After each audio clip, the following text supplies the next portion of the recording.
So Persona 3 has released on PC, and it's quite an interesting experience as there are a lot of people who are experiencing issues, and there's quite a few people not even experiencing any issues. In this video, I'm going to delve into the issues of the Persona 3 Reload port, at least from my personal experience.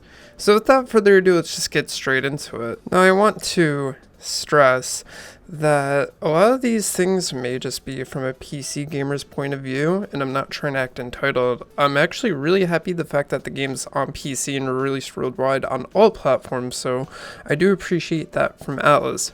But coming from a PC standpoint of view, I do expect a $70 product to live up to a full retail game. So with it missing certain features and just general PC settings to really optimize the game for per se Steam Deck, it's kind of aggravating.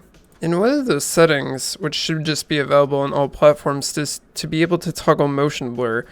I've actually now have tested motion blur with and without it, which in the first place I really shouldn't have to edit an NT file to be able to have this option, but regardless to say, I'm just happy I have the game on PC that I can do this. But as for motion blur itself, it seems really buggy within the game.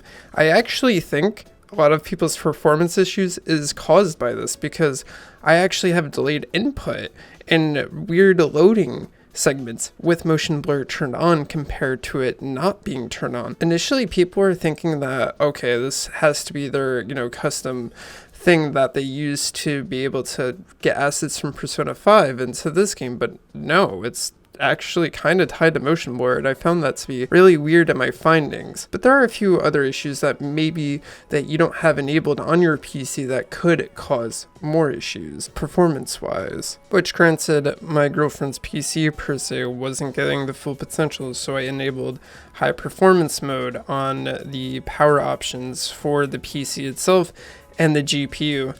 Again, I really don't know if it really had an effect on the GPU, only because I'm really not familiar with AMD's side of things, but I think it did and relatively gave her a relative more amount of performance than it was before. And as far as reflections go, it's actually a hit or miss if they actually are turned off or not. I'm actually genuinely confused.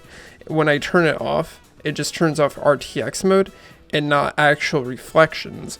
This could save a PC like a 6600 XT a lot of performance if they were able to just disable it outright. But since it has ray tracing capabilities on my GPU, it looks like it's still relatively on in some way. Now it might be a bit more static than RTX reflections, but it's still really hard to tell.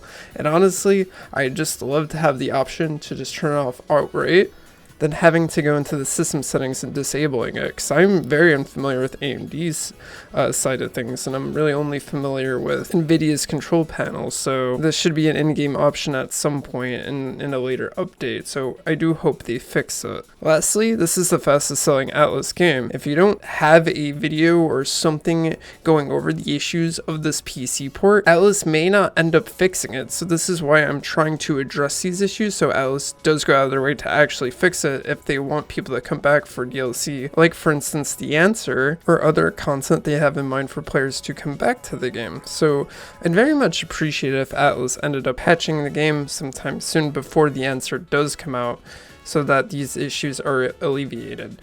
And who knows, maybe by the time I make this video, this update will actually push through, but we will wait and see. So hopefully with this video you had some more ways to maybe fix some of your performance issues and just overall have a better experience if you are experiencing these issues. I had a lot of issues with my girlfriend's PC while trying to run the game firsthand, so this is why I'm actually making this video, because I know with rigs that are a bit limited with what they can do, I can actually, suggest things that may actually end up helping you in the long run.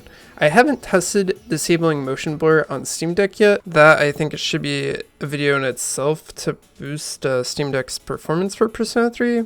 All in all, I would love just more options so that I could customize the settings on the Steam Deck so that I can play it at a more consistent FPS. So with that all being said, I hope you guys enjoyed the video, and I'll see you guys in the next one. Peace.